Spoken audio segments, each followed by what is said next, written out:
Hi, this is Tom Forsyth, and I teach a class called Tai Chi Chuan for Everyone at taichiclass.org. And today I want to answer a question that I hear quite a bit from people who are just learning about Tai Chi, and they want to know, is it a martial art? Because they've heard people say it's a martial art, but when they watch it, it looks more like a dance. Well, Tai Chi Chuan is definitely a martial art.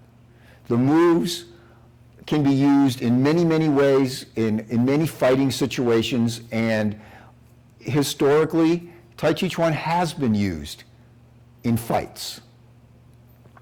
The question for a modern audience, as far as I'm concerned, it kind of misses the point.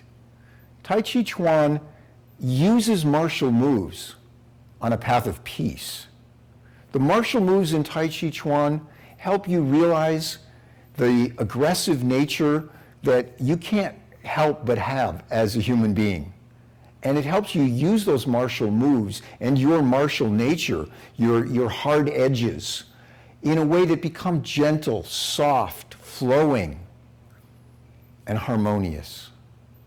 So yes, Tai Chi Chuan is a martial art, but it is a martial art that will help you find and live in peace. Thank you for watching. I hope you found this interesting. I hope you found it helpful. And I hope that you will go look at my course at taichiclass.org.